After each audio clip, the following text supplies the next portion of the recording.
Assalamualaikum warahmatullahi wabarakatuh. Innal hamdalillah nahmaduhu wa nasta'inuhu wa nastaghfiruh wa na'udzu billahi min shururi anfusina wa min sayyiati a'malina. Man yahdihillahu fala mudilla lahu wa man yudlil fala hadiya lahu. Wa asyhadu an la ilaha illallah wahdahu la syarika lah wa asyhadu anna Muhammadan abduhu wa rasuluh. Qala Allah Ta'ala fi kitabihil karim, ya ayyuhalladzina amanu taqullaha haqqa tuqatih wa la tamutunna illa wa antum muslimun. Sebelumnya mohon ibu-ibu yang di belakang untuk tidak ribut ya. Saudaraku seiman, keselamatan adalah perkara yang tidak bisa dibandingkan dengan apapun juga. Al-Qurtubi berkata, la na'dilu bisalamati syai'an. Kita tidak bisa menyamakan keselamatan dengan apapun juga. Karena kita semua pasti ingin selamat, Pak.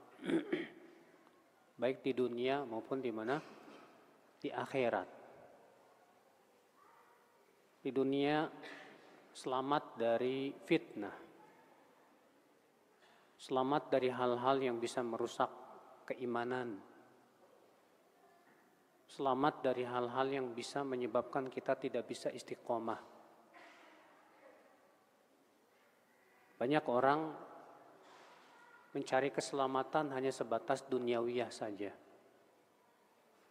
Selamat dari sisi hartanya, selamat dari sisi badannya. Keselamatan dunia yang sifatnya seperti ini, akhwal Islam, adalah perkara yang bisa kita katakan bukan tanda itu Allah merahmati seorang hamba. Tapi keselamatan yang hakiki di dunia ini adalah selamat dari fitnah. Kata Rasulullah SAW, tuba liman junnibal fitan. As-sa'id innama man junnibal fitan atau kama qala.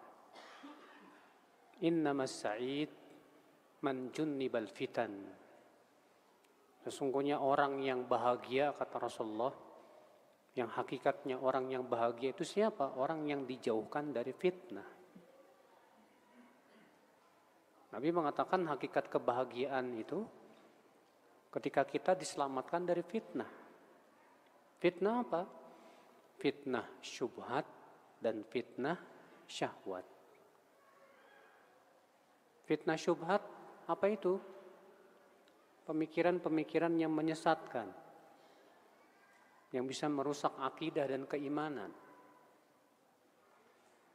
Fitnah syahwat apa itu? Fitnah yang berhubungan dengan 3 perkara: harta, tahta, dan wanita. Dan ini pasti berhubungan dengan syahwat. Saudaraku seiman, maka ketika kita diselamatkan oleh Allah dari fitnah yang bisa merusak agama kita dan keimanan kita, wallahi itu hakikat keselamatan. Kita juga berharap selamat di kubur kita dari azab kubur. Apalagi keselamatan dalam kehidupan akhirat kita dari azab api neraka. Semua kita mengharapkan itu, saudaraku sekalian. Selamat. Dan Rasulullah SAW selalu meminta keselamatan di waktu pagi dan petang. Rasulullah berdoa, Allahumma afini fi badani, Allahumma afini fi sam'i, Allahumma afini fi basari la ilaha illa anta. Ya Allah, berikan aku afiat. Apa sih hakikat afiat? Keselamatan. Pada mataku, pada telingaku. Ya. Allahumma afini fi badani. Ya Allah, selamatkan badanku. Maksudnya bagaimana? Diselamatkan badan kita dari melakukan perbuatan maksiat. Diselamatkan badan kita dari hal-hal yang dibenci oleh Allah. Demikian pula dari penyakit-penyakit dan yang lainnya. Allahumma afini fi basari. Ya Allah, berikan aku afiat, keselamatan pada mataku. Minta keselamatan supaya mata kita ini enggak suka jalalatan.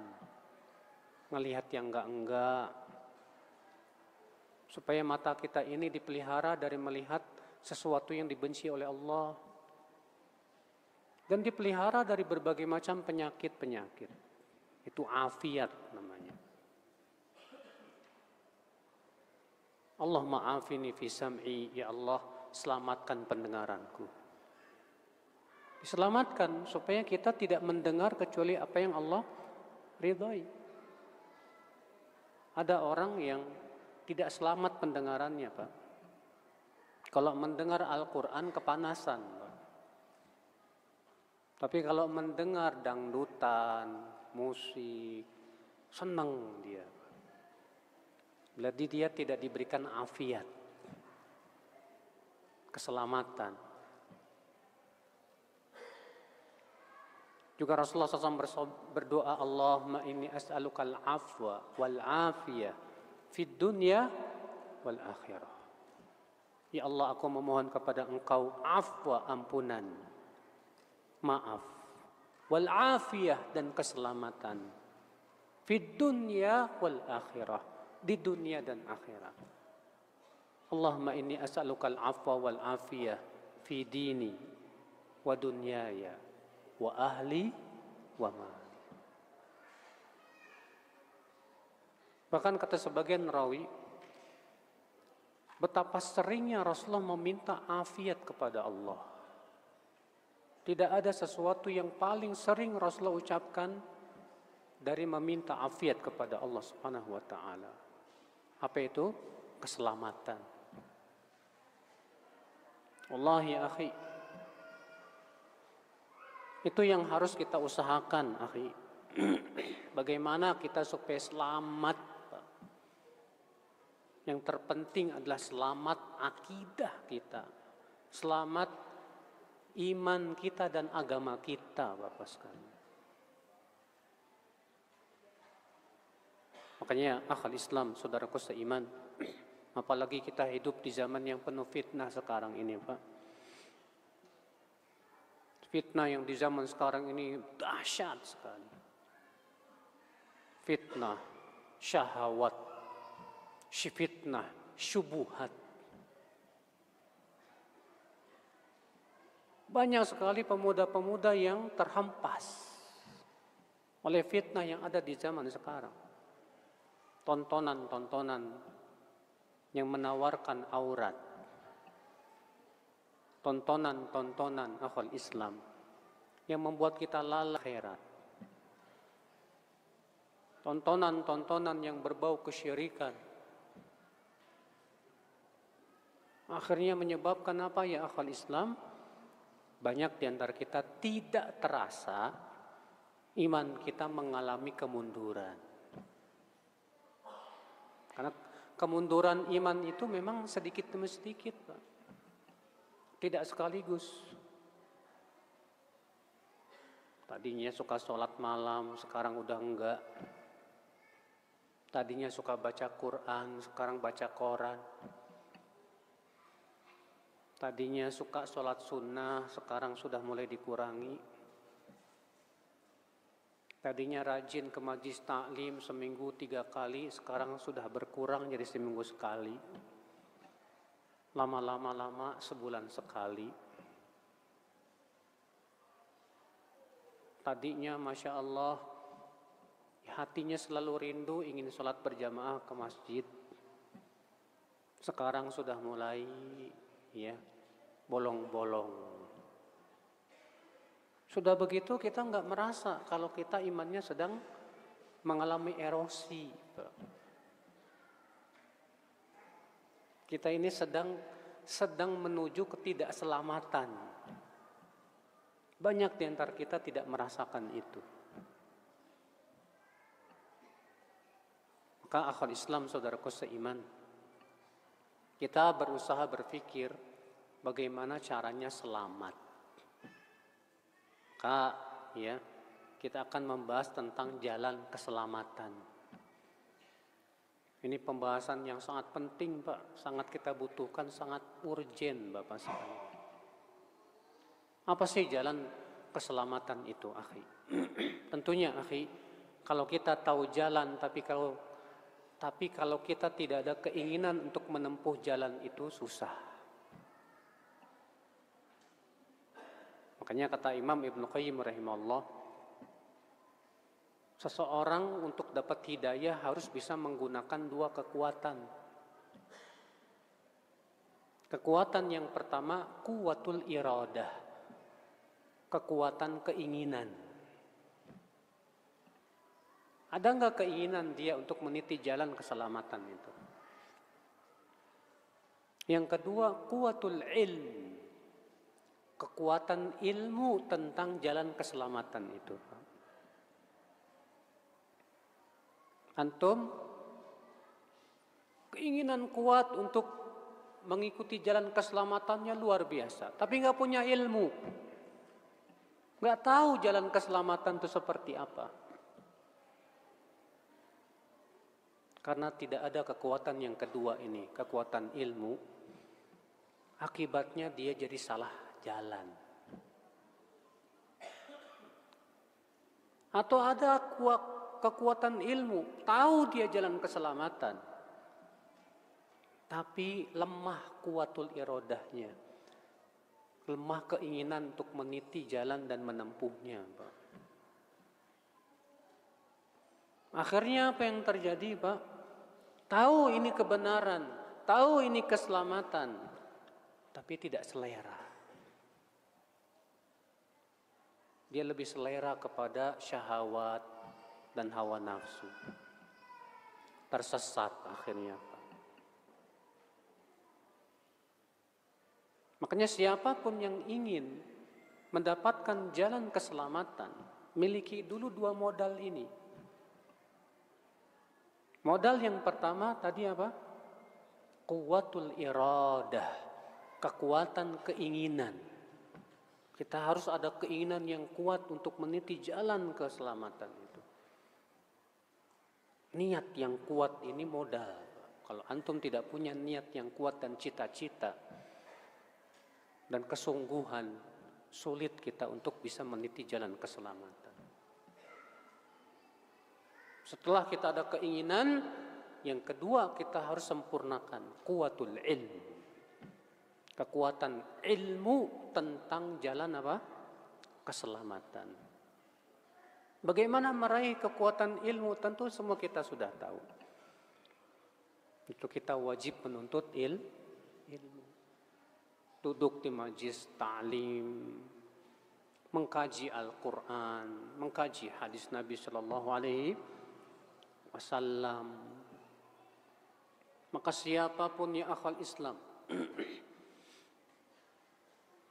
orang-orang yang diberikan oleh Allah semangat untuk menuntut ilmu Allah, wallahi ya akhi, dia sudah diberikan oleh Allah sesuatu yang luar biasa. Rasulullah sallallahu alaihi wasallam bersabda, "Man yuridillahu bihi khairan yufaqihu fid din." Siapa yang Allah inginkan kebaikan untuk dia, maka Allah jadikan ia faqih dalam apa? Dalam ilmu dunia apa agama, Pak? Dalam ilmu agama. Bukan ilmu dunia, bukan. Nah, saudaraku seiman. Jadi ini dasarnya. Mau jalan keselamatan pondasinya adalah dua perkara. Saya ulangi lagi. supaya terpatri di jiwa-jiwa kita. Yang pertama adalah kuwatul iradah, kekuatan keinginan untuk kita mau mencari keselamatan, kekuatan keinginan supaya kita bisa selamat. Harus seperti halnya antum ingin menyelamatkan diri kita sendiri ketika terjadi kebakaran. Kalau terjadi kebakaran, gimana caranya saya bisa selamat, Pak? Maka kita berpikir dan memutar otak kita supaya saya bisa selamat dari kebakaran ini. Api dunia kecil dibandingkan dengan api neraka. Api neraka jauh lebih panas dibandingkan api dunia. Maka kita harus sungguh-sungguh untuk menyelamatkan diri dari api neraka. Saudaraku seiman, rahimani wa rahimakumullahu jami'an. Jadi ini, akhi, tanpa ilmu kita tidak akan bisa mengetahui jalan keselamatan. Berdasarkan kitabullah dan sunnah Rasulullah sallallahu alaihi wasallam. Maka dari itulah, akhi, jalan keselamatan adalah mengikuti dua perkara ini. Rasulullah sabda, taraktu fikum al-amrain ma in tamassaktum bihima lan tadhillu. Aku tinggalkan untuk kalian dua perkara. Selama kalian berpegang kepada dua perkara ini, kalian tidak akan tersesat selama-lamanya. Apa dua perkara ini? Kitabullah wa sunnah wa sunnati, yaitu kitabullah dan sunnah Rasulullah sallallahu alaihi wasallam. Allah juga berfirman, wa'tasimu bihablillahi jami'a. Peganglah kuat-kuat tali Allah seluruhnya. Apa yang dimaksud dengan tali Allah? Sebagian ulama menafsirkan Al-Quran. Sebagian ulama menafsirkan Al-Islam. Sebagian ulama menafsirkan As-Sunnah. Dan ini pendapat-pendapat yang tidak saling bertabrakan. Hakikatnya hablullah, tali Allah itu Al-Quran dan Sunnah. Dan itulah hakikat Islam. Maka siapapun yang mencari keselamatan wajib berdasarkan Al-Quran dan Sunnah Rasulullah SAW. Siapa yang mencari keselamatan dari selain Al-Quran dan Sunnah, dijamin gak selamat, Pak. Antum mencari keselamatan dari filsafat Yunani, gak mungkin. Antum mencari keselamatan dari pemikiran orang-orang barat yang notabene sesat, gak mungkin bisa. Antum mencari keselamatan dari pemikiran-pemikiran manusia, gak bisa. Wallahi ya akhi, jalan keselamatan itu yang berasal dari Al-Quran dan hadis dan sunnah Rasulullah SAW. Dalam Al-Quran terdapat bimbingan dan hidayah. Allah berfirman, ya ayuhan nas, dalam surat Yunus, ya ayuhan nas, qad ja'atkum maw'idhatum min rabbikum wa shifaa'un lima fis sudur wa hudaw wa rahmatul lil mu'minin. Hai manusia, telah datang kepada kalian mau'idhah, peringatan dari Rabb kalian, wa shifaa'un lima fis sudur, dan obat terhadap penyakit-penyakit hati, wa huda dan hidayah, wa rahmah dan rahmat untuk kaum mukminin. Allah berfirman, dzalikal kitabu la raiba fi hudan lil muttaqin.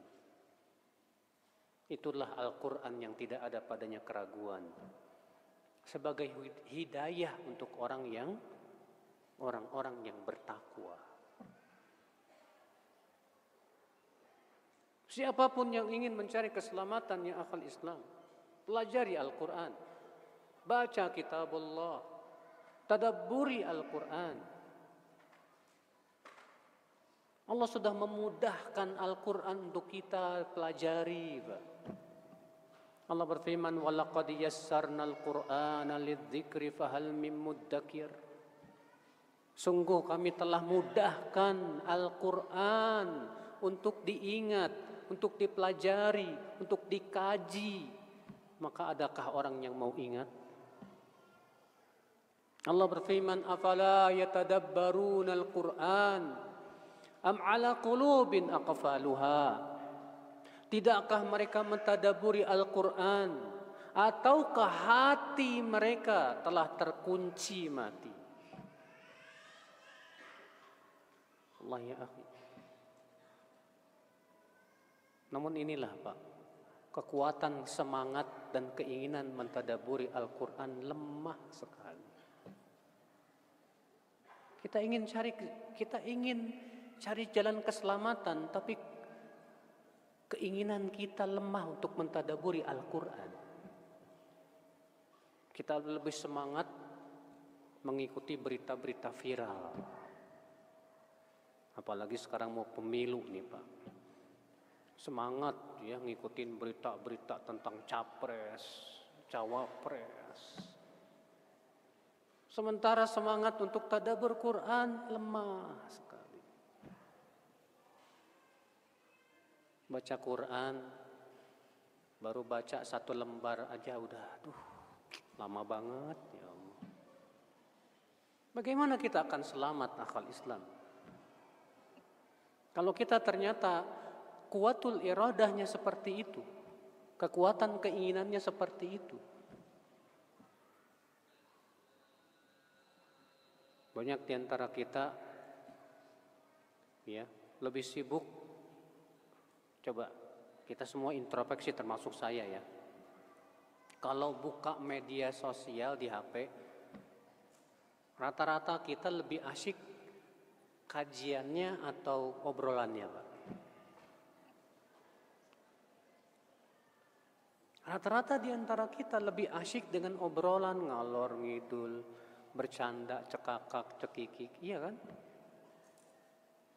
Lihat saja status Facebook teman-teman. Jarang yang isinya qala Allah, qala Rasul. Isinya apa? Update status sesuatu yang sifatnya terkadang tidak ada manfaatnya. Dan seringnya seperti itu. Allah ya akhal Islam, subhanallah.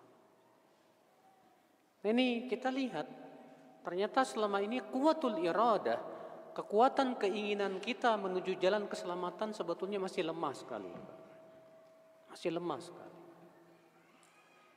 Berapa banyak hadis yang sudah kita kaji dan kita pelajari.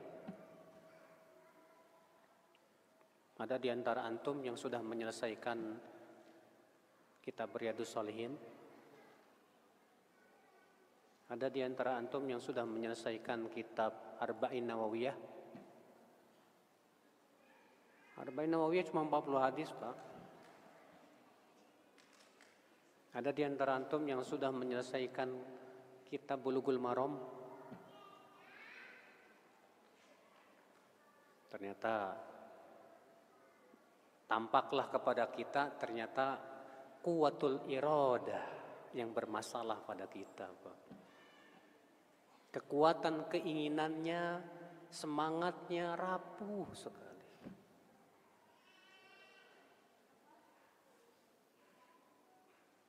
Kalau ikut tablik akbar, insya Allah sih banyak yang semangat, Pak. Kalau tablik akbar rame, masya Allah yang hadir. Pas kajian yang sifatnya rutin, pada malas. Apalagi kalau tablik akbar, ustadznya ustadz yang wah, masya Allah, rame sampai ribuan yang hadir. Pas kajian yang sifatnya rutin, kitab pendalaman, ya, saya udah tua. Yang satu lagi bilang sibuk, Yang satu bilang, saya mah bukan mau jadi ustadz. Ya akhi, subhanallah, katanya pengen selamat. Jalan keselamatan itu ya tadi sudah kita sebutkan. Harus disertai dengan kuwatul ilm, kekuatan ilmu dan kekuatan iradah. Keinginan yang kuat, saudaraku seiman. Rahimani wa rahimakumullahu jami'ah. Bagaimana akan selamat sementara ilmu kita sangat rendah sekali?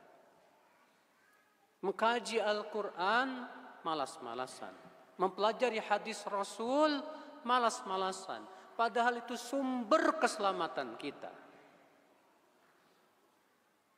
Sumber keselamatan kita ada pada Al-Quran dan hadis Nabi Sallallahu Alaihi Wasallam. Apalagi ditambah yang ketiga, pemahaman para sahabat Rasulullah Sallallahu Alaihi Wasallam. Ini akhwal Islam, saudaraku seiman.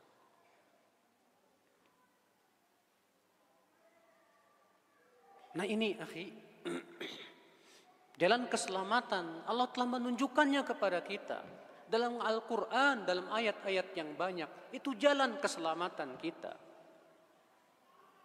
Allah berfirman di antaranya, wal asr innal insana lafi khusr illa alladhina amanu wa amilus salihat wa tawasaw bil haqqi wa tawasaw bis sabri. Siapa yang tidak hafal surat ini? Hah? Pertanyaan saya, siapa yang tidak hafal surat ini? Ada yang tidak hafal? Jangan malu-malu Pak, ngacung aja. Insya Allah hafal semua. Ini surat pendek banget Pak. Ini surat insya Allah sering kali kita mendengarnya. Wal asri innal insana lafi khusr. Demi masa, sesungguhnya manusia benar-benar dalam keadaan merugi. Allah mengatakan bahwa manusia pada asalnya merugi semuanya Pak. Kecuali siapa? Kecuali orang yang memiliki 4. Illalladzina amanu, kecuali orang yang beriman. Wa amilus salihat, beramal saleh.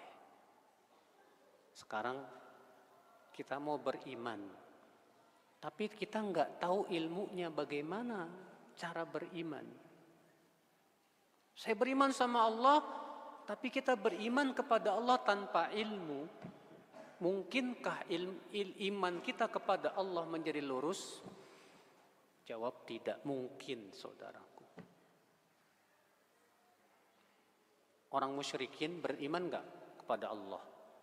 Maksudnya beriman enggak Allah itu ada? Beriman. Allah yang mengabarkan begitu dalam Al-Quran. Allah mengatakan, wala in sa'altahum man khalaqas samawati wal ard la yaqulunna Allah. Kalau kamu tanya mereka, siapa yang menciptakan langit dan bumi? Mereka akan menjawab apa? Allah. Orang musyrikin, bayangkan Pak. Meyakini dan mengakui bahwa yang menciptakan langit dan bumi Allah subhanahu wa ta'ala. Tapi kenapa pengakuan ini tidak menyebabkan mereka dianggap sebagai Muslim? Karena mereka beriman tanpa ilmu. Allah berfirman, "Wa ma yu'minu aktsaruhum billah illa wa hum musyrikun." Tidaklah kebanyakan mereka beriman kepada Allah kecuali mereka malah mempersekutukan Allah. Mereka beriman, iya, saya beriman Allah yang menciptakan langit dan bumi. Ketika ditanya orang-orang musyrikin, terus kenapa kamu sembah Lata, Uzza, Manat, Hubal? Kenapa itu kalian sembah itu? Emangnya kalian meyakini yang menciptakan langit dan bumi itu Lata? Tidak. Apa kata mereka Pak? Ma na'buduhum illa liyuqarribuna ila Allahi zulfa. Kami tidak beribadah kepada patung-patung ini kecuali agar mereka-mereka ini mendekatkan diri kami kepada Allah. Rupanya mereka beribadah kepada patung ini, Pak, dengan keyakinan bahwa patung-patung yang dinamai orang-orang saleh ini, Pak, bisa mendekatkan diri mereka kepada siapa? Kepada Allah.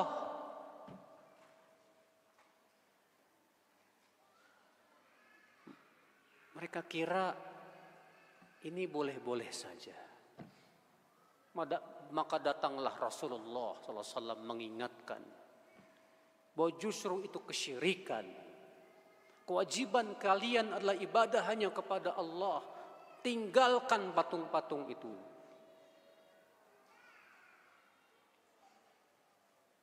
Ketika jelas kepada mereka ilmunya yang disampaikan oleh Rasulullah SAW, mereka malah menolak. Karena mereka lebih mempertahankan keyakinan nenek-nenek moyang, saudaraku sekalian. Dan ternyata, Pak, untuk meniti jalan keselamatan itu tidak mudah. Karena banyak sekali penghalang-penghalangnya, Pak. Dan nanti kita akan sebutkan. Apa sih penghalang-penghalang? Kenapa sih banyak orang yang terhalang dari jalan keselamatan? Saudaraku seiman, rahimani wa rahimakumullahu jami'an. Maka Allah mengatakan illal ladzina amanu wa aminus salihat, kecuali orang yang beriman dan beramal saleh.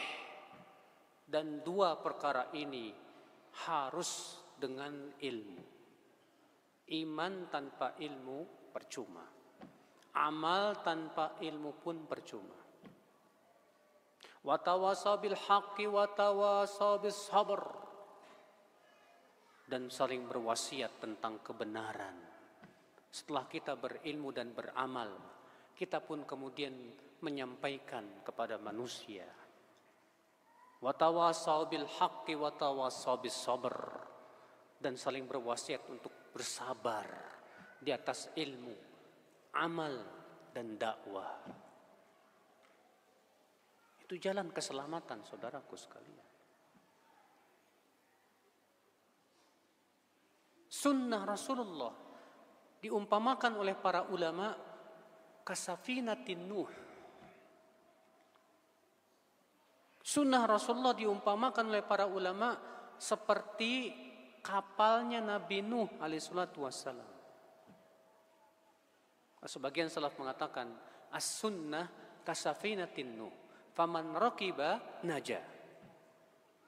Sunnah Nabi itu seperti kapalnya Nabi Nuh. Siapa yang menaiki sunnah selamat. Wa man lam yarkabha, dan siapa yang tidak mau menaiki sunnah halak, pasti binasa. Pasti itu. Apa itu sunnah? Yang Rasulullah ajarkan kepada umatnya berupa hadis-hadis Rasulullah SAW. Dan mempelajari sunnah pun urgen sekali. Karena tidak mungkin kita memahami Al-Quran tanpa sunnah. Allah berfirman, wa anzalna ilaika dzikra litubayyina lin-nas ma nuzzila ilaihim. Dan kami telah menurunkan kepada engkau, hai Muhammad, az-zikr, yaitu Al-Quran, agar kamu menjelaskan kepada manusia apa yang telah diturunkan tersebut. Ayat ini tegas, saudaraku, bahwa fungsi sunnah menjelaskan Al-Quran. Makanya kata Imam Ahmad bin Hanbal apa? As-sunnatul hiya allati tufassirul Quran walisal aks. Sunnahlah yang menafsirkan Al-Quran dan tidak sebaliknya. Makanya orang yang paling paham tentang sunnah, otomatis dia yang paling paham tentang Al-Quran. Umar bin Khattab berkata,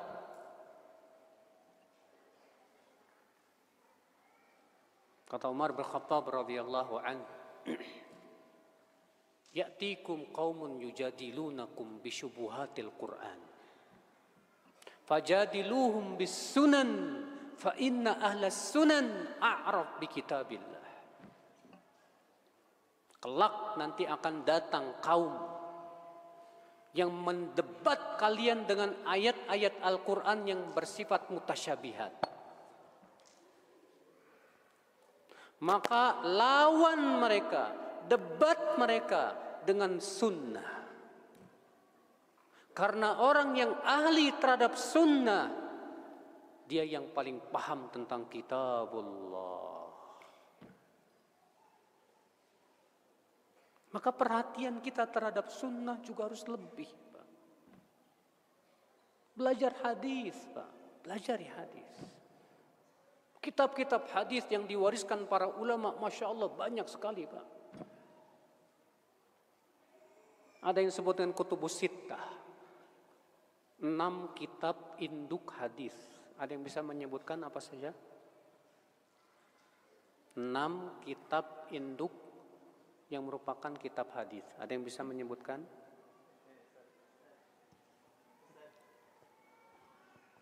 Silakan.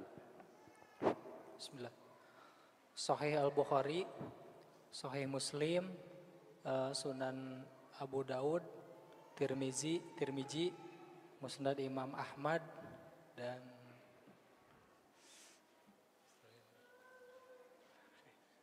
apalagi? Al-Bukhari, Muslim, Imam Ahmad, Abu Daud, Tirmizi. Kutubus Sittah itu Bukhari, Muslim, Abu Daud, Tirmizi, Nasai, dan Ibnu Majah. Ini 6. Kalau disebutkan kitab yang 7, maksudnya ditambah satu lagi Musnad Imam Ahmad. Kenapa yang menjadi perhatian para ulama itu 6 kitab ini, Pak? Bukhari, Muslim, Abu Daud, Tirmizi, Nasai, dan Ibnu. Karena 6 kitab ini mengandung kebanyakan hadis-hadis Rasulullah SAW sudah ada pada kitab tersebut.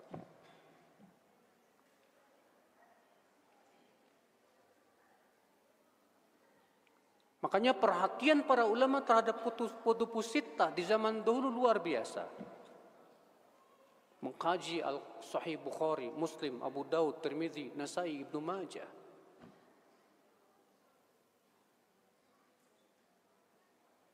Tapi di zaman sekarang, Pak, keinginan untuk mengkaji hadis itu lemah, Bapak sekalian.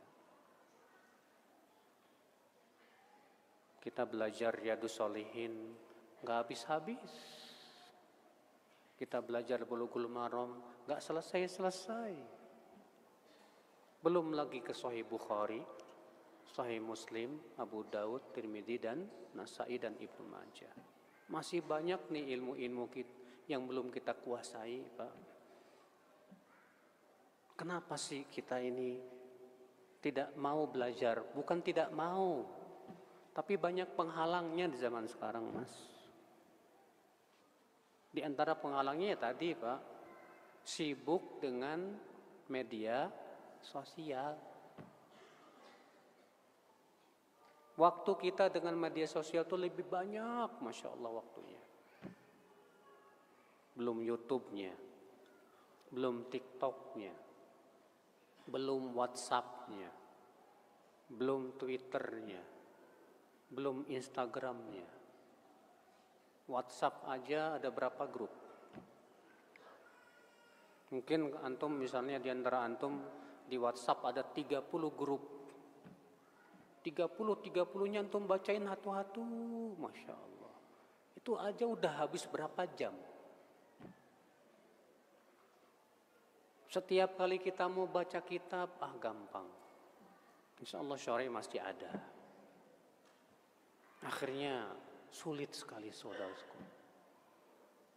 Maka ya akhi, siapapun di antara kita yang ingin mendapatkan keselamatan, saya dan antum sama saja. Kita semua ingin keselamatan. Mari kita semangat untuk lebih mengkaji kitabullah dan sunnah Rasulullah sallallahu alaihi wasallam. Alhamdulillah, kitab-kitab syarah para ulama banyak, alhamdulillah. Cuma yang tadi masih membutuhkan semangat untuk belajar bahasa Arab. Ya. Siapa di antara antum yang belajar bahasa Arab? Sedikit. Subhanallah. Bahasa Al-Quran, bahasa hadis, bahasa Rasulullah, bahasa para ulamaul Islam. Bahkan bahasa Arab adalah syiar agama Islam dengan ijma' para ulama. Syiar Islam tuh bahasa Arab, Pak. Tapi kita lebih semangat belajar bahasa Inggris. Kalau ngomong Inggris cacis sus cesos.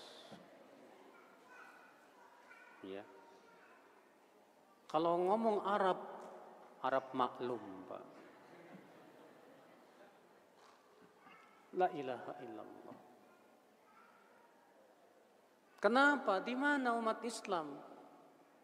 Di mana kita yang ingin mencari jalan keselamatan? Di mana semangat kita akal Islam? Wallahi akal Islam saudaraku seiman. Nah ini akhi, ya. Yang pertama, siapapun yang ingin mencari jalan keselamatan, hendaklah ia berusaha untuk terus mengkaji Al-Quran dan hadis. Wallahi, Allah menjamin, Pak, siapapun orang yang sibuk dengan mengkaji Al-Quran dan hadis tidak akan kafir selama-lamanya. Allah berfirman dalam surat Ali Imran ayat 101. Allah berfirman, a'udzubillahi minasyaitonir rajim, wa kaifa takfuruna wa antum tutla 'alaikum ayatullahi wa fiikum rasuluh. Bagaimana kalian akan menjadi kafir, kata Allah, sementara kalian dibacakan terus-menerus Al-Quran, kitabullah, dan pada diri kalian ada Rasulnya. Rasulullah sudah wafat, ada sunnahnya. Al-Imam Ibnu Katsir ketika menafsirkan ayat ini, apa kata beliau? Wa kaifa takfurun ay annal kufra ba'idun ankum. Artinya kekafiran jauh dari kalian. Kapan? Wa antum tutla alaikum ayatullah. Dalam keadaan kalian terus-menerus dibacakan ayat Allah. Tutla di sini fi'il mudhari mabni lil majhul. Ya. Apa manfaatnya Allah menyebutkan di situ dengan fi'il mudhari bukan fi'il madhi, Pak? Allah mengatakan wa antum tutla. Maksudnya kata para ulama yufidul istimrariyah, yaitu terus menerus, bukan cuma sekali dua kali, tapi terus menerus. Karena fi'il mudhari itu yufidul istimrar, menunjukkan kepada apa? Terus menerus diantaranya. Kalian terus menerus dibacakan kitabullah. Terus dibacakan kitabullah, kitabullah, kitabullah. Qala Allah, qala Rasul, qala Allah, qala Rasul. Wa fiikum rasuluh, dan pada kalian ada rasulnya. Rasulullah sudah meninggal, ada sunnahnya. Maka saat kita disibukkan dengan mempelajari Al-Quran dan sunnah, Allah menjamin kita tidak akan kafir. Kita akan jauh dari kekafiran.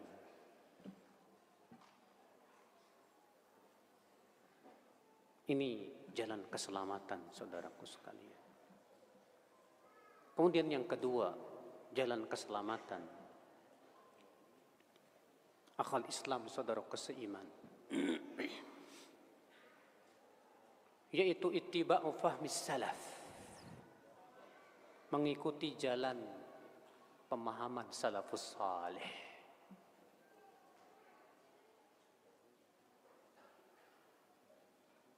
Semua kelompok Islam pasti mengaku mereka berdasarkan Al-Quran dan Sunnah.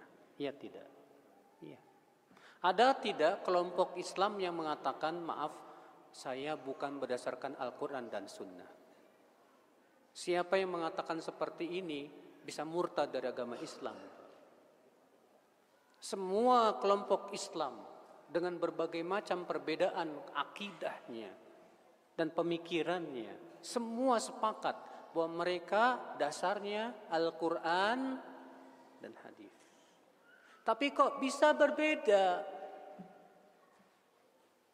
Bisa berbeda akidahnya dan pemahamannya. Kenapa itu, Pak? Ini pernah ditanyakan oleh Umar bin Khattab kepada seorang sahabat Nabi yang bernama Abdullah bin Abbas.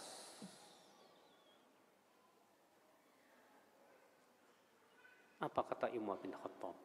Sebagaimana dikeluarkan oleh Imam Sa'id bin Mansur dalam sunannya, bahwa Umar berkata kepada Ibnu Abbas, kata Umar,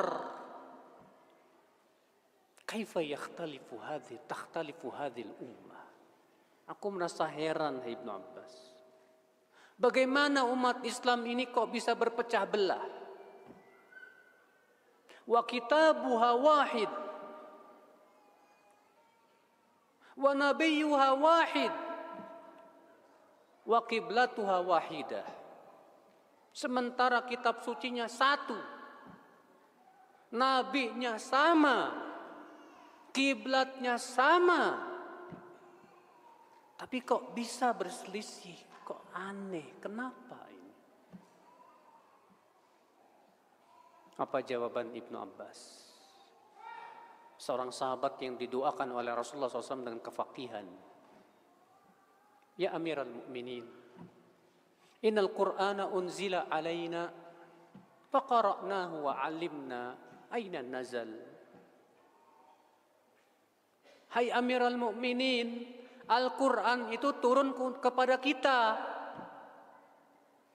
dan kita pun sudah memahami dan membacanya. Fasayakunu likulli qaumin fihi ra'yun. Dan kelak nanti setiap orang akan memahami Al-Quran dengan pendapatnya sendiri-sendiri. Fa idza kana likulli qaumin ra'yun ikhtalafu. Kalau setiap orang memahami Quran dengan otaknya sendiri, pasti berpecah belah. Wa idza ikhtalafu iqtatalu. Kalau sudah pecah belah, pasti mereka saling berperang. Subhanallah, jawaban seorang sahabat yang mulia, Abdullah bin Abbas. Di zaman sahabat tidak ada perselisihan akidah, tidak ada. Sahabat semua di atas satu akidah, satu pemahaman, satu keimanan. Tidak ada mereka berselisih dalam masalah akidah, tidak ada sama sekali. Bahkan ketika terjadi peperangan di antara kalangan para sahabat di zaman Ali, di mana pasukan Ali berperang dengan pasukan apa? Muawiyah. Itu perselisihan hanya sebatas badan, Pak. Sementara akidah dan keimanan tidak sama sekali. Mereka tidak berpecah belah dalam agama. Berbeda dengan di zaman sekarang. Setiap kelompok punya pemahaman sendiri, punya akidah sendiri. Dan Rasulullah memang sudah mengabarkan akan munculnya perpecahan dalam tubuh umat Islam. Nabi bersabda, satakhtalifu ummati ala 73 firqah. Umatku akan berpecah belah menjadi berapa? 73 golongan. Yang selamat berapa, Pak? 1. Iya. Kulluhum finnar illa wahidah. Semua di neraka kecuali satu yang selamat. Tapi tidak boleh diyakini, Pak, 72 neraka ini kekal dalam api neraka, tidak boleh. Karena ini keyakinan Khawarij. 72 ini tidak kekal di neraka. Siapapun yang mati di atas la ilaha illallah pasti masuk surga.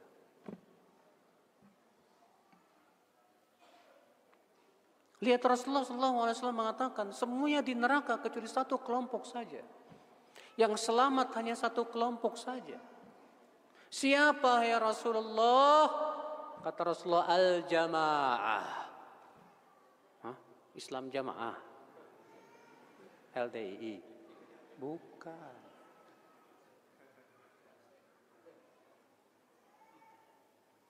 Ditanya lagi Rasulullah, siapa yang dimaksud dengan al-jamaah? Kata Rasulullah, ma ana alaihil yawma wa ashabi. Yang aku dan para sahabatku di atasnya pada hari ini. Itulah mereka yang selamat, yang mengikuti Rasulullah dan para sahabatnya. Naam. Cuman sebagian orang, Pak, salah paham terhadap hakikat pemahaman sahabat. Sebagian orang berkata begini, kalau kita ngikutin sahabat, berarti kita haji jangan naik pesawat dong. Karena di zaman sahabat nggak ada pesawat, udah naik onta aja sono. Kalau kita ngikutin sahabat, berarti jangan naik mobil dong. Itu kan nggak ada mobil di zaman sahabat. Kalau kita ikut sahabat, berarti jangan pakai HP dong. Jangan pakai kacamata. Itu kan nggak ada zaman sahabat. Kita katakan, Mas, ente nggak paham tentang hakikat pemahaman para salafus saleh. Para sahabat orang yang paling paham tentang din, agama.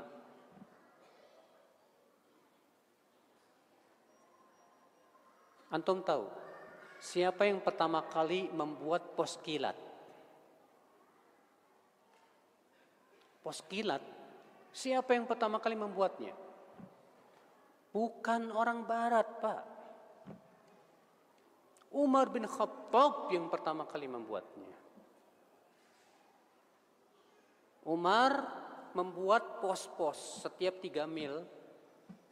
Setiap posnya diisi kuda-kuda yang dikuruskan supaya bisa berlari dengan apa? Kencang.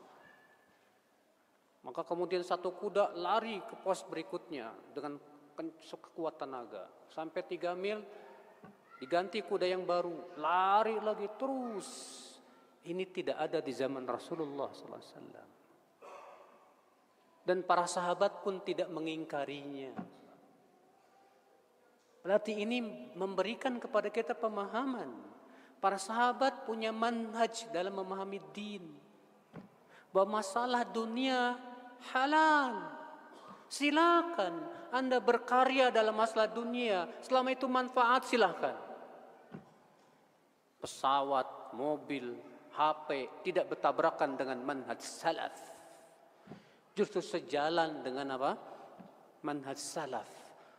Karena mereka sudah memberikan kepada kita kaidah-kaidah yang agung dalam memahami din. Ternyata Umar tidak jumud. Bukankah Umar pengikut Rasulullah? Sangat kuat berpegang kepada Rasulullah. Kenapa di zaman Umar tidak mengatakan, kalau kita ikut Rasulullah, gak usah bikin-bikin kayak ginian. La wallahi akhal Islam. Di zaman keemasan umat Islam, Pak, para ahli-ahli yang berhasil membuat teknologi yang sangat canggih.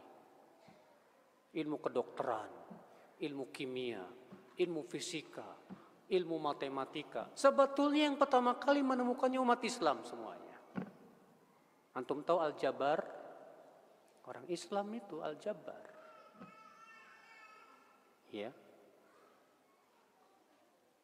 Akhal Islam, saudaraku seiman.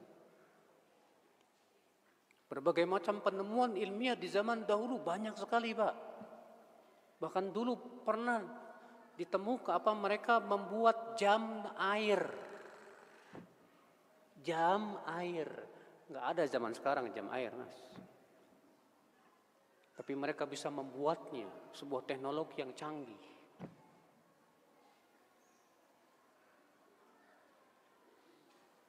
Saat itu Barat sedang dalam kegelapan. Orang-orang bodoh semua orang Barat dulu. Sementara umat Islam saat itu berada dalam keemasannya, Pak. Berbagai macam teknologi, penemuan-penemuan mutakhir ditemukan oleh para ahli di umat Islam. Tidak ada satupun di antara mereka, kalau kita ngikutin sahabat nggak boleh bikin itu.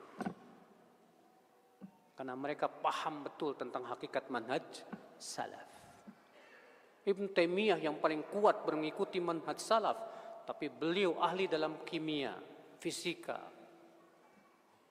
Pembicaraan beliau tentang fisika banyak, Pak, dalam kitab-kitab beliau. Ibnu Qayyim rahimahullah, seorang ahli tabib, ahli kedokteran. Banyak sekali berbicara tentang apa? Kedokteran. Kalau antum baca kitab Zadul Ma'ad di jilid 3, beliau bicara tentang khasiat-khasiat makanan. Ya.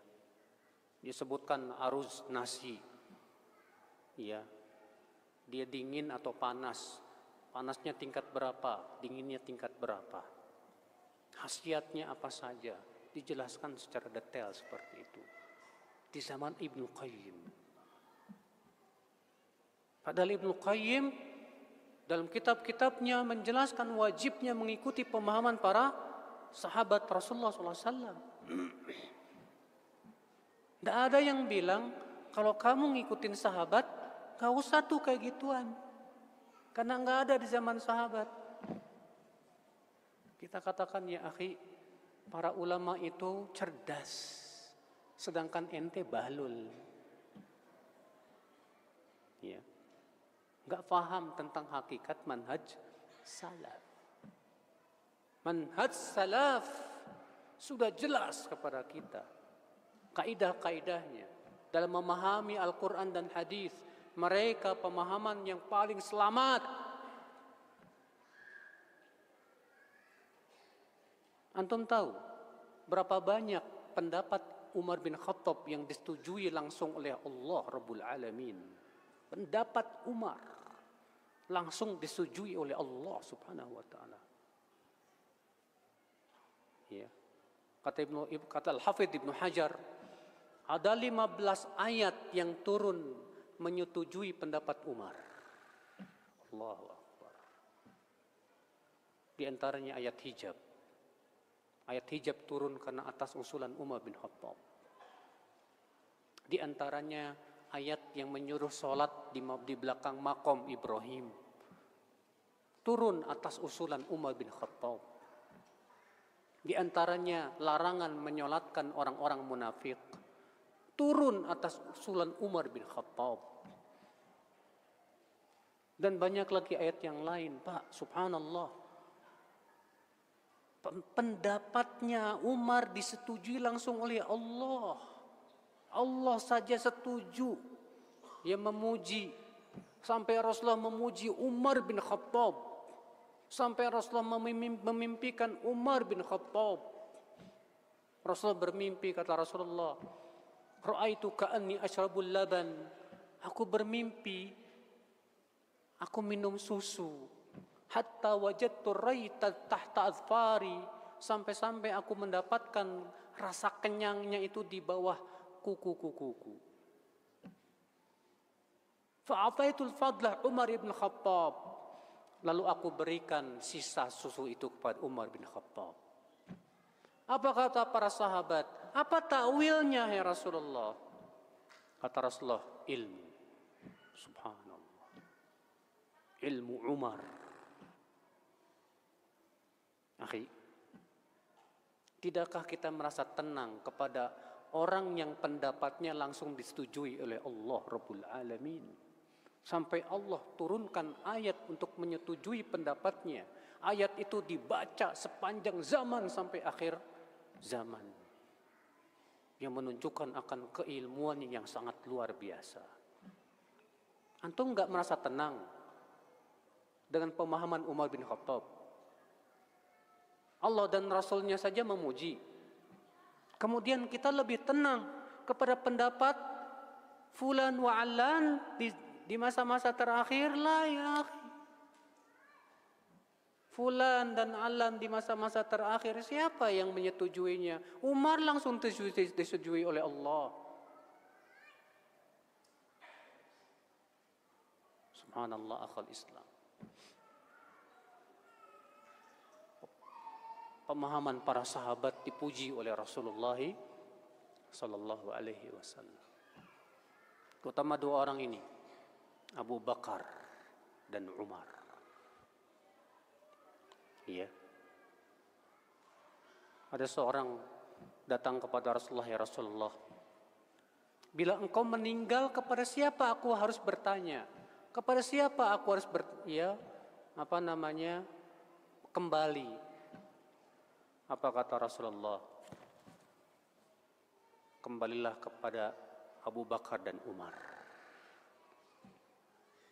Rasulullah bersabda, iqtadu billadzaini min ba'di. Ikuti dua orang setelahku nanti, Abi Bakrin wa Umar. Abu Bakar dan Umar.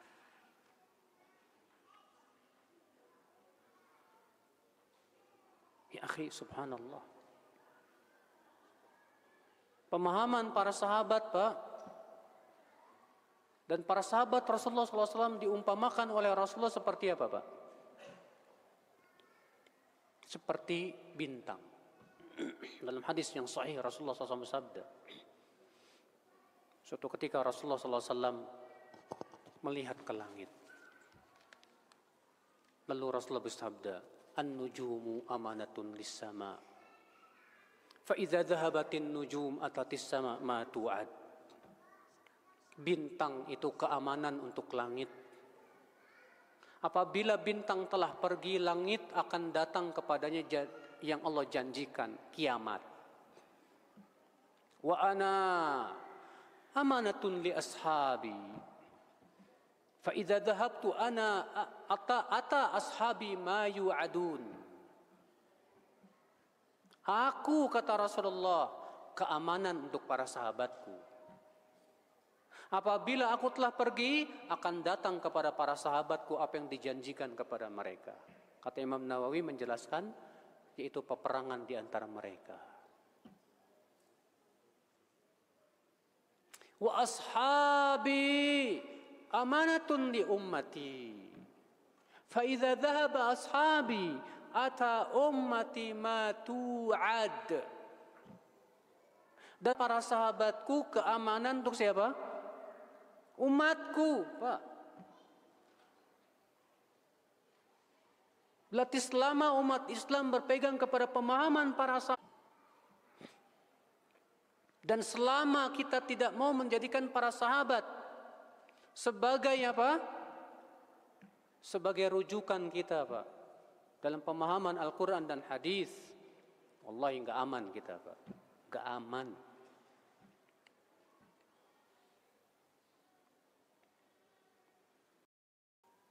Antum lebih merasa aman mana, Pak? Merujuk pemahaman para sahabat atau orang-orang belakangan? Persaksian dari Rasulullah SAW. Nah, di sini penting kita, Pak, mengkaji seperti apa pemahaman para sahabat. Namun tentunya juga harus diperiksa dengan sanad-sanad yang sahih. Jangan sampai ada orang membawakan perkataan Abu Bakar, perkataan Umar, ternyata sanad kepada mereka dhaif. Tidak bisa dijadikan hujjah. Berarti kita harus belajar ilmu hadis. Aduh, banyak banget, Pak, ya, yang harus dipelajari. Banyak banget memang, Pak, yang harus dipelajari, Pak. Terus kapan dong waktu kita buat belajar itu semuanya? Nggak ada, Ustadz. Saya sibuk cari duit. Iya. Saudaraku seiman, rahiman wa rahimakumullah. Ini jalan keselamatan, Pak.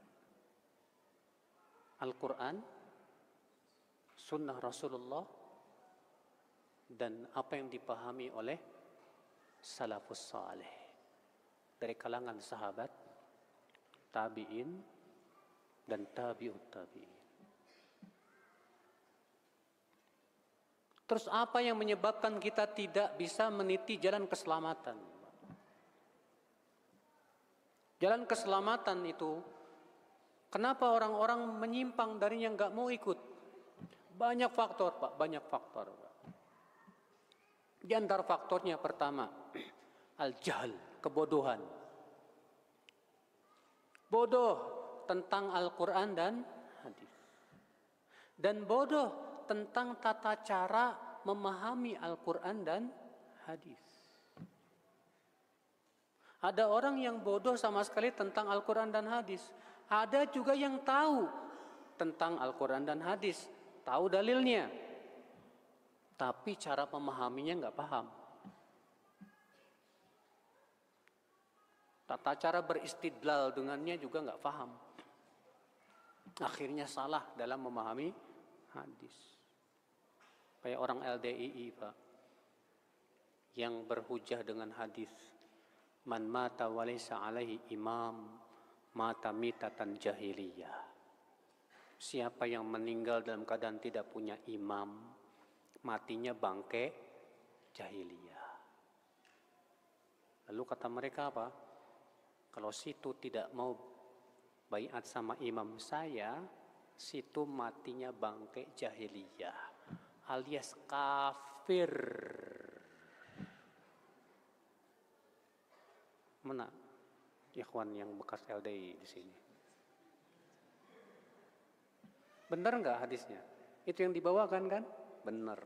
Itu beliau bekas Ustadz LDI itu, Pak. Alhamdulillah udah sadar. Iya. Itu yang selalu dibawakan. Saya pernah didatengin oleh salah satu yang mirip LDI juga di Cilengsi. Ya, pecahannya mungkin. Namanya Jamaah Muslimin. Dia bawa diktat ke saya, isinya dalil-dalil tentang wajibnya baiat. Saya terima, hadisnya sahih semua, sahih.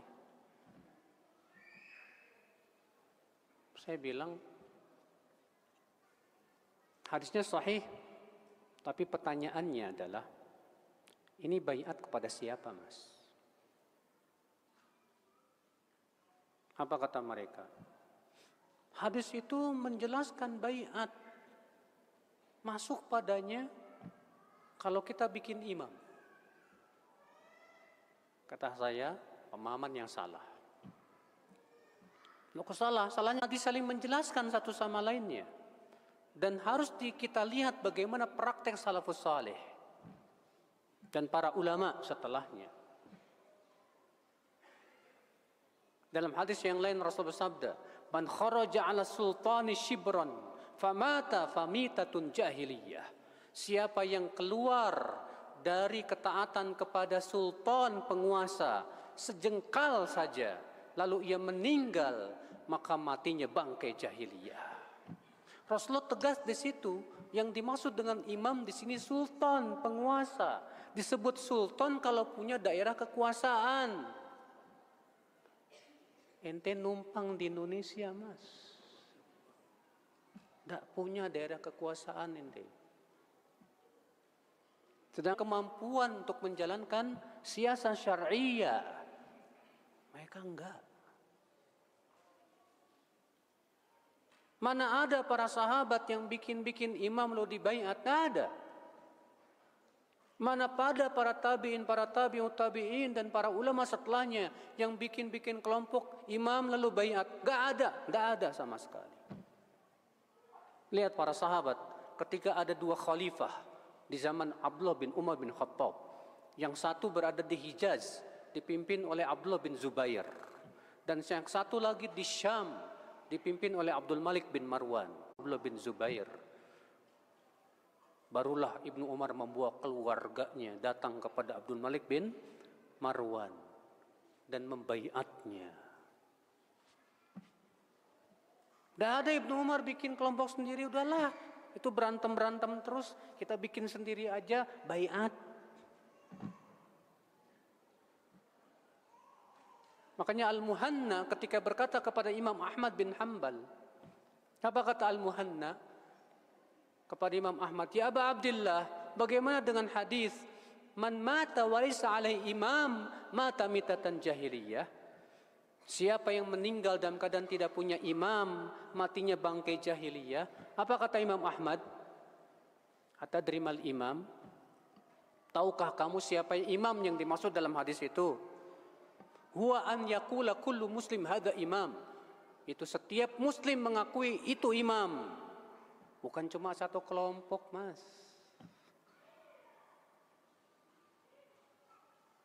Nah ini Pak, bahwa hadis sahih hadisnya, pemahamannya yang aneh. Lalu perkataan mereka yang dimaksud dengan mati bangkai jahiliyah, mati kafir, siapa ulama yang memahami demikian? Tidak ada. Itu pemahaman murni mereka saja. Tidak ada satupun ulama yang mengatakan yang dimaksud dengan mati bangkai jahiliyah, mati kafir.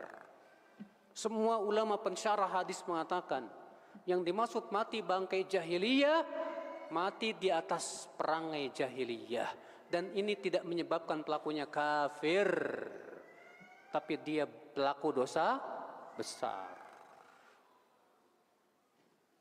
Ketika Rasulullah bersabda kepada Abu Dzar, gara-garanya Abu Dzar mengejek Bilal bin Rabah. Apa kata Abu Dzar kepada Bilal? Ya ibnas sauda, hai anak wanita hitam. Marah Rasulullah. Apa kata Rasulullah kepada Abu Dzar? Innaka mru'un fika jahiliyah. Kamu itu orang yang ada pada dirimu jahiliyah. Apakah Rasulullah mengkafirkan?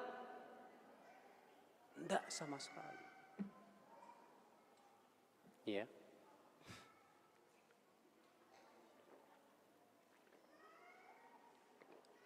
Nah ini saudaraku, bahaya Pak. Kalau Al-Quran hadis dipahami pakai otak sendiri itu bahaya. Benar kata Ibnu Abbas, wa sayakunu likulli qaumin fihi ra'yun.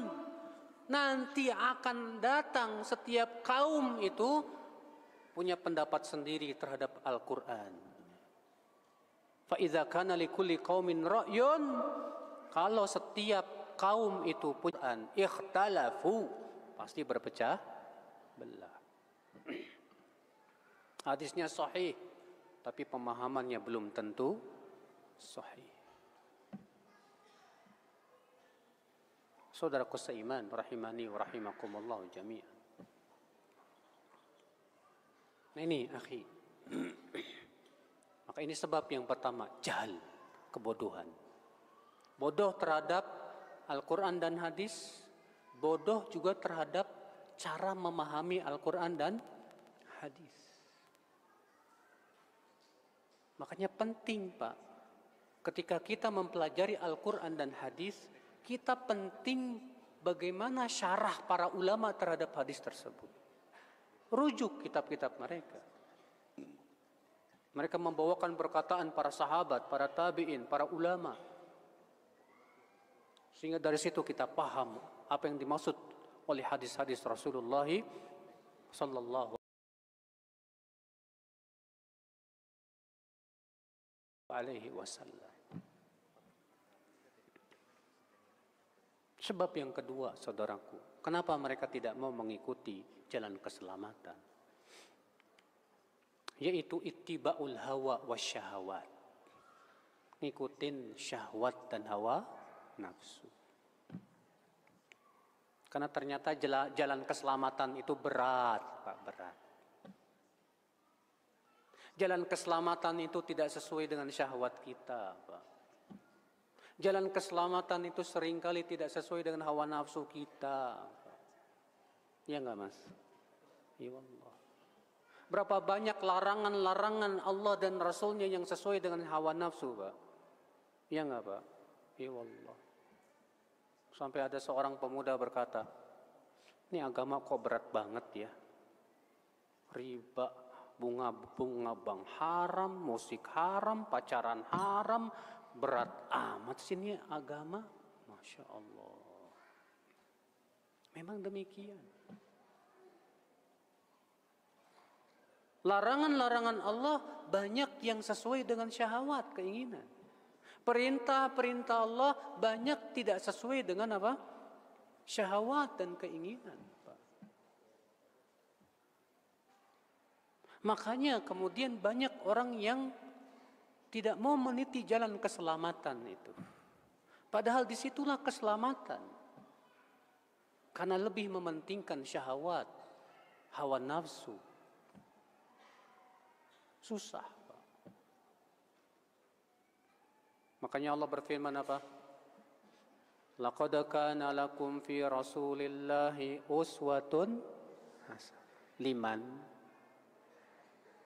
Liman kana yarjullaha wal yawmal akhir wa dzakarallaha katsira.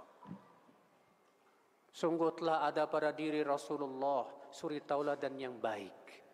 Buat siapa? Buat siapa? Buat orang yang yang mengharapkan Allah dan kehidupan akhirat. Orang yang masih mengharapkan dunia nggak bisa. Orang yang sedang cinta banget sama dunia gak bisa menjadikan Rasulullah sebagai suri tauladan, gak bisa. Karena perintah-perintah Rasul sering kali gak sesuai dengan keinginan kita. Iya. Saudaraku seiman, rahimani wa rahimakumullah jami'an. Makanya Pak, mengikuti jalan keselamatan itu kita harus siap taslim. Apa taslim? Tunduk dan patuh dan menyerahkan diri kita. Siap diatur oleh Allah dan Rasulnya. Kalau kita nggak siap diatur oleh Allah dan Rasulnya, susah kita ngikutin jalan keselamatan. Susah. Lihat orang, ya, pengikut hawa nafsu itu Pak, paling berat untuk mengikuti Allah dan Rasulnya. Mau sholat berat, bahkan terkadang hatinya nggak suka sama orang yang suka pergi ke masjid Pak. Ente soal suci ente. Melihat orang pakai cadar, wah ini radikal. Melihat orang yang berdakwah kepada tauhid, wis Wahabi. Melihat orang yang berbicara tentang sunnah dan bid'ah, apaan ini? Ya. Nah, saudaraku sekalian, memang berat, Pak. Jalan keselamatan itu berat. Orang yang berpegang kepadanya di zaman sekarang ini seperti memegang bara api, kal qabid alal jamr. Ya Allah. Sabar. Siapapun yang ingin selamat memang harus sabar. Kayak antum, supaya sehat, antum harus sabar untuk memakan makanan yang sehat, ya tidak? Dan kebanyakan makanan sehat itu nggak enak, Pak. Ya nggak, Mas? Tanyain deh, makanan-makanan sehat apa aja? Gorengan sehat nggak, Pak? Kurang itu. Ternyata yang sehat itu yang dikukus, bukan yang digoreng. Aduh, makan kukusan rasanya gimana gitu ya. Iya. Makanan di zaman sekarang yang instan mengandung bahan pengawet. Untuk istiqomah supaya makanan sehat aja susah. Padahal disitulah kesehatan. Memang untuk sehat harus sabar. Antum yang badannya gemuk pengen supaya kurus, diet, sabar ngelihat mie ayam, aduh sabar. Ngelihat nasi uduk, ya Allah enak banget itu, sabar. Saya lagi diet ini. Kalau itu saja kita harus sabar Pak di dunia, apalagi untuk mengikuti jalan keselamatan. Sabar ngelihat syahwat, eta awewe gelis pisan, ya Allah ya Rabbi. Ya. Sabar ya untuk menutup memejamkan mata. Astagfirullah, astagfirullahaladzim. Ya. Jalan keselamatan memang sulit, Pak. Ada tender tawaran ya, antum tukang jahit, tapi ternyata ada sebuah tawaran, Pak, tolong Pak jahitin rok mini. Aduh, kumaha ya, jumlahnya 1 juta lagi, omzetnya besar banget, ditolak, nggak dapat duit, nggak ditolak. Sayang, sabar, ya.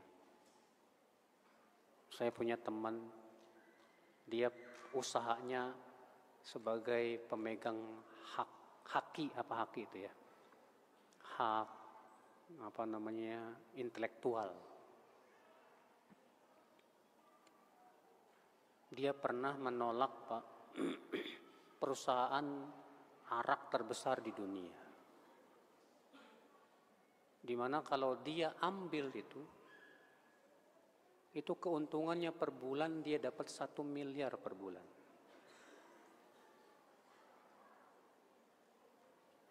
Dia telepon ke saya, Ustadz, saya lagi galau. Kalau kenapa Pak? Ini ada tawaran yang sangat menggiurkan Ustadz. Masalahnya kalau saya terima, saya bisa dapat 1 bulannya 1 miliar Ustaz. Tapi masalahnya ini arak Ustaz. Pak, kok galau sih? Tawakal sama Allah. Jangan ngelihat fulus duit. Wallahi keselamatan agama kamu segala-galanya. Kalau antum tinggalkan itu karena Allah, jangan khawatir. Allah insya Allah ganti dengan yang lebih baik. Makanya dia kuatkan Pak, dia tinggalkan itu Pak. Subhanallah, datang perusahaan-perusahaan lain yang ternyata produknya halal. Diganti oleh Allah dengan yang lebih baik dan omzetnya bisa 2 miliar per bulan. Alhamdulillah. Iya. Tapi memang butuh kesabaran. Memang jalan keselamatan itu berat, Pak. Tapi insya Allah Allah berikan kepada kita yang sabar apa? Kemudahan demi kemudahan.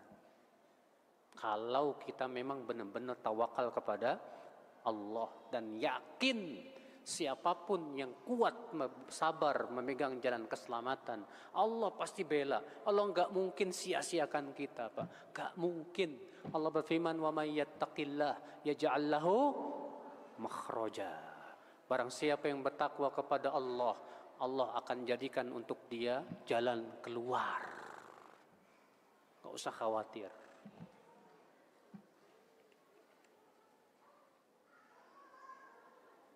Ini saudaraku, inilah yang ini diantara hal yang menyebabkan kenapa seseorang itu tidak mengikuti jalan keselamatan. Karena lebih mengedepankan apa tadi? Hawa nafsu dan syahwat. Ya. Baik, saya kira cukup Pak pembahasan kita dulu ya. Ini banyak banget nih pertanyaannya. Kita buka tanya jawab.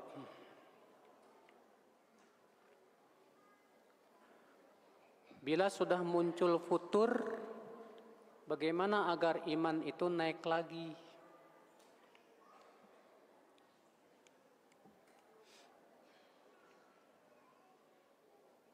Ketika kita futur, jangan dibiarkan. Lawan. Periksa sebab kita futur apa. Pasti ada sebabnya tuh Pak. Futur terjadi terkadang Karena yang pertama, ini yang paling besar, karena maksiat, Pak. Yang kedua, kita futur karena kita disibukkan oleh dunia. Dan kita sedang mengharapkan dunia yang besar. Akibatnya kita agak futur dalam amalan saleh dan kebaikan. Makanya kita penting periksa, kenapa ini saya futur. Saya tadinya rajin baca Quran, sekarang futur. Kenapa ini? Biasanya Pak, kalau kita sudah tidak lagi merasa asyik dengan ibadah, dengan baca Quran ataupun sholat, biasanya ada yang lebih asyik dari itu. Biasanya ada yang lebih asyik di hati kita dari itu. Wah, pantas Ustadz, saya sekarang lagi asyik main game rupanya Ustadz. Oh, pantesan. Pantesan Pak, kalau antum lebih asyik main game, baca Quran gak bakalan asyik lagi. Benar. Makanya keasyikan kita ibadah bisa rusak total ketika kita lebih asyik dengan urusan dunia kita. Ya. Asyik dengan tontonan YouTube. Asyik dengan hobi kita yang baru. Keasyikan ini sering kali menyebabkan keasyikan ibadah kita berkurang. Yang kedua, coba lihat siapa teman-teman kamu. Karena teman-teman pun juga bisa menjadi faktor kamu futur. Kalau ternyata teman-teman kita bukan teman-teman yang soleh, ternyata teman kita kurang soleh, pantesan antum futur. Enggak Ustaz, teman-teman saya soleh-soleh semua, berarti antumnya yang kurang soleh. Kok tidak terpengaruh oleh teman-teman yang soleh? Ada masalah di dalam diri antum.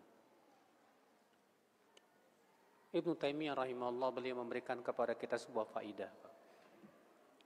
Beliau bercerita, apabila kita berat melakukan sebuah ketaatan, banyak-banyak istighfar.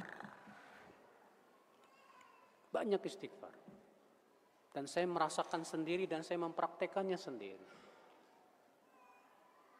Kalau kita lagi berat mau melakukan ketaatan ini, biasanya akibat dosa itu Pak. Langsung kita istighfar, astagfirullah, tubu ilaih, rabbikfirli wa tub alayya innaka antat tawwabur rahim. Terus istighfar kepada Allah. Itu tiba-tiba Allah berikan kepada kita apa? Kekuatan. Biiznillah. Ya.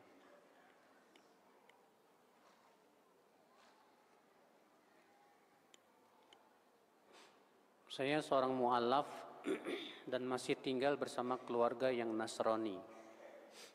Apakah sah sholat saya apabila masih ada patung-patung yang mengelilingi rumah saya? Memang masalah. Kalau sholatnya insya Allah sah. Selama yang pertama ikhlas, yang kedua sesuai dengan tuntunan Rasulullah SAW. Cuma masalahnya ketika ada patung-patung ini yang menghalangi malaikat rahmat bisa masuk. Adapun sholatnya sah insya Allah. Maka anjuran saya kepada sang mu'allaf ini, berusahalah ya agar bisa mandiri. Agar bisa apa? Mandiri.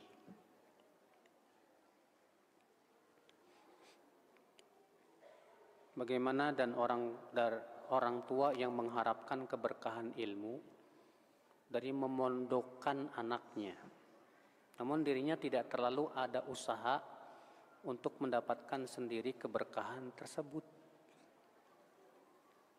Ini seperti lilin, ingin menerangi orang lain tapi dirinya sendiri terbakar.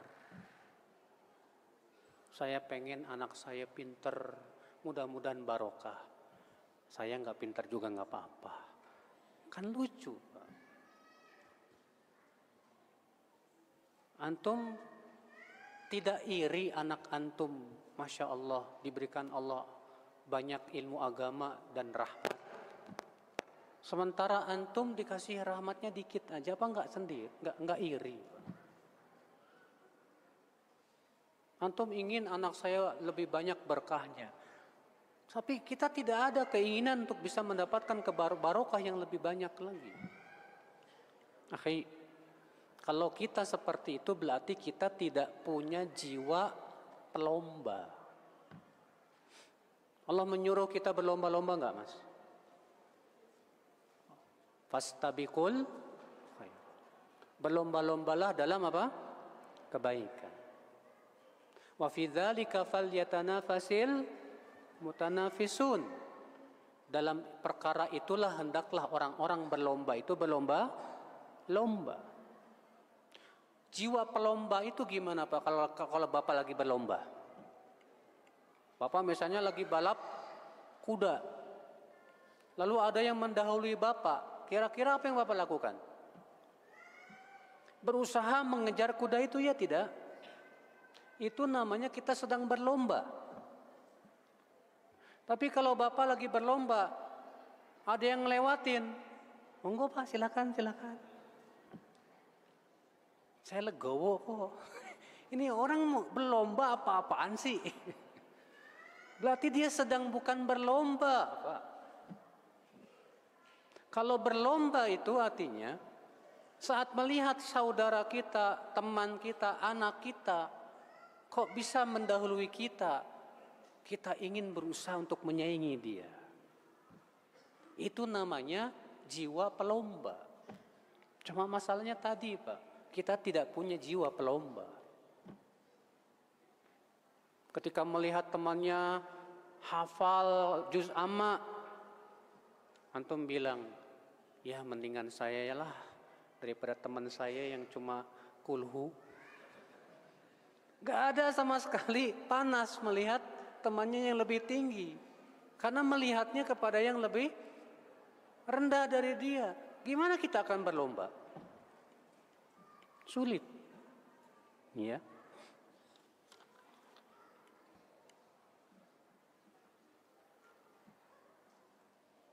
Saya mau menanyakan tentang takdir.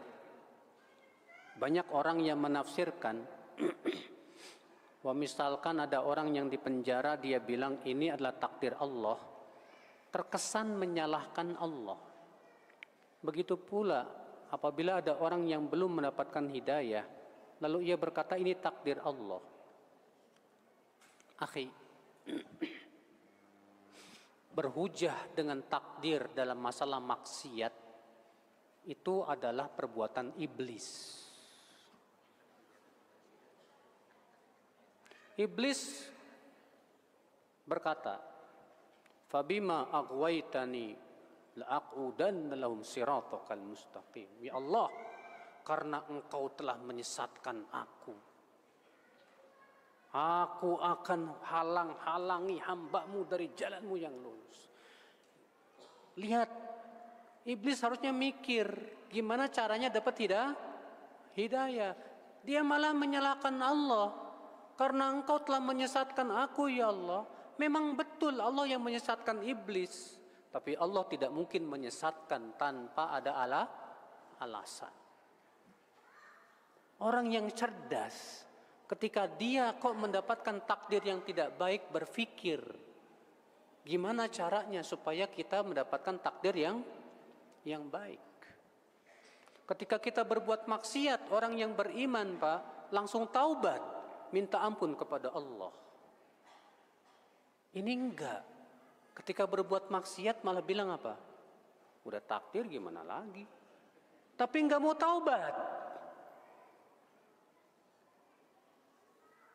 Ini akalnya didengkul, Pak. Antum kalau lapar enggak pernah berkata udah takdir. Kalau kenyang ya takdir juga. Ya udahlah, Saya enggak, kalau gitu enggak perlu makan. Enggak ada orang seperti itu, Pak. Kalau kita lapar, betul kita beriman bahwa lapar itu apa? Takdir. Apa yang harus kita lakukan saat lapar? Cari makan. Setelah makan, kenyang. Takdir tidak? Takdir juga. Makanya kita harus lawan kita berusaha untuk mencari takdir. Kita tidak boleh berhujah dengan takdir dalam perkara maksiat. Kita boleh berhujah dengan takdir dalam masalah musibah, yang itu di luar kemampuan kita. Adapun yang itu di bawah kemampuan kita dan kita mampu ya untuk merubah diri kita, maka jangan pernah menyalahkan Allah dengan mengatakan ini sudah takdir. Ini sebuah kesalahan, saudaraku sekalian. Iya. Ucapan seperti ini, Pak, kayak orang musyrikin. Allah berfirman, sayaqulul ladzina asyraku law sya'allahu ma asyrakna wala abauna. Orang-orang musyrikin berkata, kalau Allah berkehendak, kami dan bapak kami tidak akan berbuat syirik. Tapi enggak mau meninggalkan apa? Kesyirikan. Bodoh kali. Iya. Ini sebuah kebodohan yang kuadrat, Pak.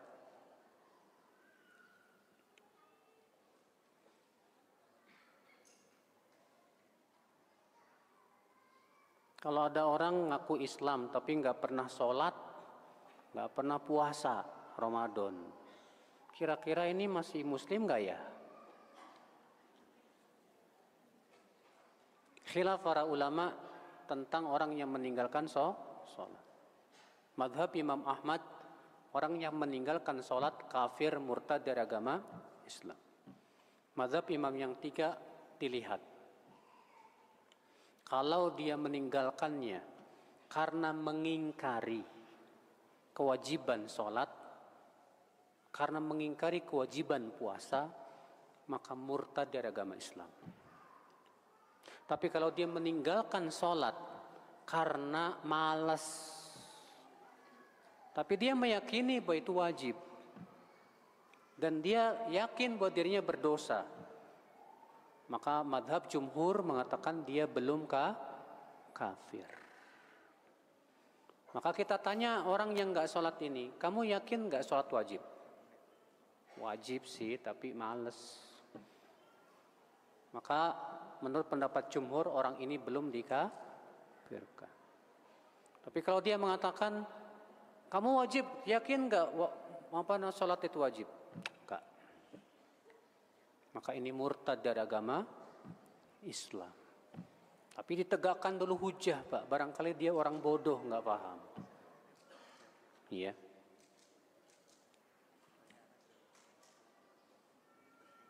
Sekarang sedang viral pengabulan hajat. Bangun jam 00, mandi, sholat taubat, sholat tahajud, baca Al-Quran dan minta hajat dikabulkan. Lalu memberi sedekah kepada anak-anak yatim. Apakah boleh kita bersedekah dengan niat ingin dikabulkan hajat kita oleh Allah? Bedakan niat dengan doa. Niat itu artinya motivasi kita sedekah, motivasi kita untuk sholat. Karena siapa dan karena apa? Adapun doa, minta hajat, boleh, nggak masalah. Ya. Adapun niat kita untuk ibadah, jangan sampai dikotori dengan tujuan karena dunia. Allah berfirman dalam surat Hud ayat 15 dan 16. Man kana yuridul hayatad dunya wa zinataha nuwaffi ilaihim a'malahum fiha wa hum fiha la yubkhasun ulaika alladzina laysa lahum fil akhirati illa an-nar wa habita ma sana'u fiha wa batilum ma kanu ya'malun. Barang siapa yang menginginkan dunia dan perhiasannya, kami akan berikan apa yang ia inginkan dari amalnya tersebut tanpa dikurangi. Mereka di akhirat nanti tidak mendapatkan apapun kecuali api neraka. Batal amalnya, sia-sia perbuatannya. Tuh lihat Pak. Ternyata niat dia karena ingin dapat apa? Dunia dari amal solehnya. Allah mengatakan apa? Kami akan berikan. Tapi nanti di akhirat dia nggak dapat apapun kecuali api neraka. Ngeri Pak. Ngeri. Maka jangan sampai niat kita dikotori untuk selain Allah. Rasulullah sabda, Inna Allah la yaqbalu minal amal illa ma kana khalisan lillah wabtughiya bihi wajhu. Allah tidak akan menerima suatu amal kecuali yang benar-benar murni karena Allah dan mengharapkan wajah Allah semata. Iya. Saya seorang akhwat yang sedang berproses dengan seorang ikhwan yang sedang senang mempelajari ilmu filsafat. Tinggalin tuh ikhwan.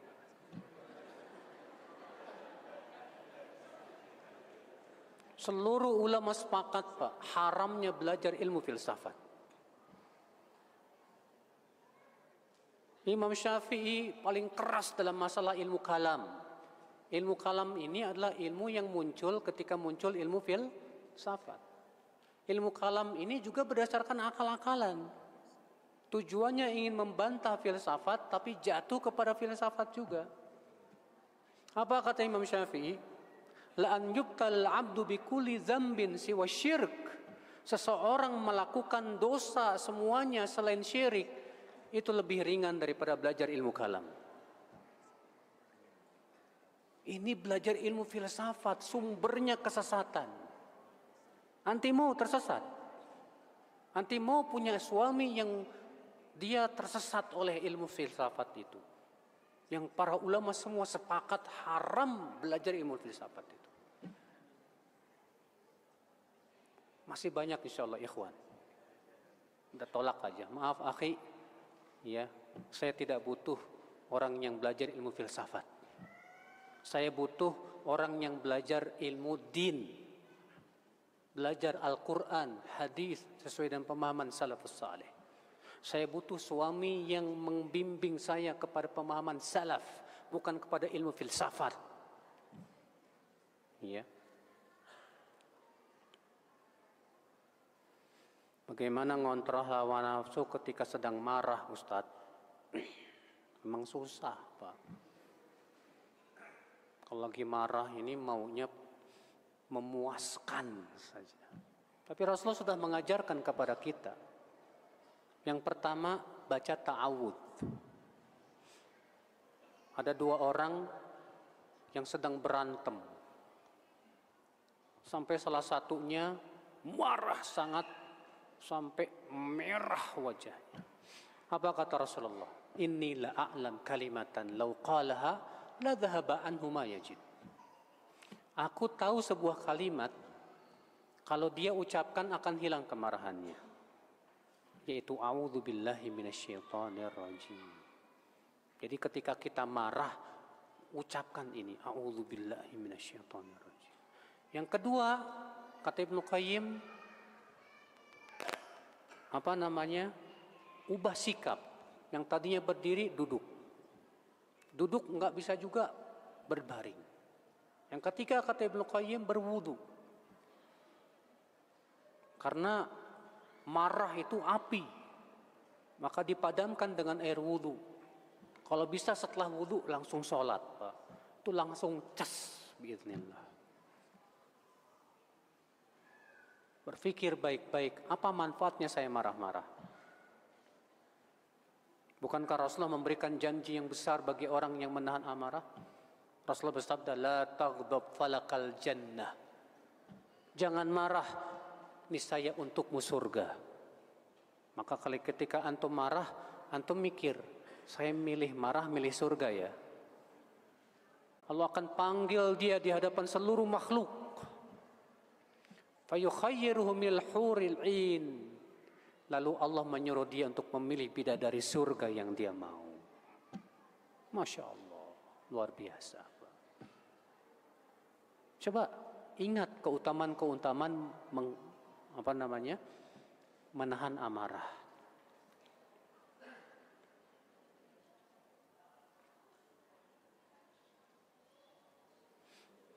Dalam Al-Quran surat Yunus yang artinya dan tidak seorang pun akan beriman kecuali dengan izin Allah, dan Allah akan menimpakan adab kepada orang-orang yang tidak mengerti. Yunus ayat 100. Bentar ya.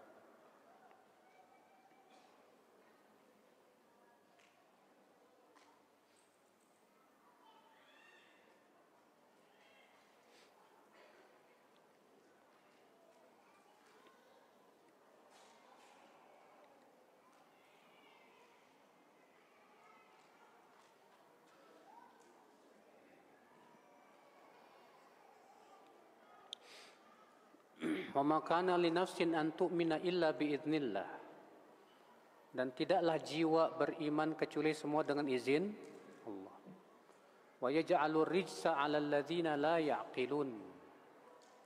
Dan Allah menjadikan adab dan kehinaan atas orang-orang yang tidak mengerti. Maksudnya, kata para ulama, la ya'qiluna amrahu wa nahyah.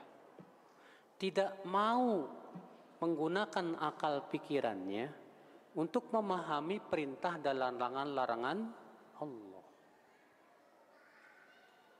Otaknya Pak cuma mikirin dunia toh. Otaknya cuma mikirin AWW aja. Otaknya cuma dipikirin buat apa? Kuliner aja. Gak mau berusaha untuk memahami apa? Perintah Allah, larangan Allah. Padahal dia mampu, otaknya encer. Bisa. Ya. Orang kayak ginian disebut orang yang gak ngerti. Gak ngerti bagaimana cara menggunakan akal pikiran. Yang harusnya akal pikiran digunakan untuk memikirkan sesuatu yang lebih mulia. Memahami Quran, memahami hadis, memahami keimanan. Ini akal pikirannya cuma dipakai untuk memikirkan syahwat. Ya, susah. Nah, ini akal Islam. Baik, saudaraku seiman, saya mohon maaf ya, cuma bisa sampai jam 11. Karena habis maghrib masih ada kajian lagi di Al-Barkah. Jadi saya ngejar waktu. Rumahnya di Cilengsi, Pak, bukan di Bandung. Ini saja yang bisa sampaikan. Subhanakallah bihamdik, asyhadu an la ilaha illa anta, astaghfiruka wa atubu ilaik. Assalamualaikum warahmatullahi wabarakatuh. Waalaikumsalam warahmatullahi wabarakatuh. Syukron jazilan kepada Ustadz yang telah menyampaikan materi yang sangat luar biasa, dan tentunya ini insya Allah akan menjadi ilmu yang bermanfaat bagi kita semua. Sebelum ditutup, mungkin ada beberapa pengumuman bagi seluruh jamaah. Ini ada pengumuman tentang kajian rutin yang biasa diselenggarakan oleh Marhaban TV. Di antaranya ada kajian khusus Ahwat yang biasa diselenggarakan pada hari Sabtu, yang mana pematerinya adalah Ustazah Ummu Fainan ya. Dan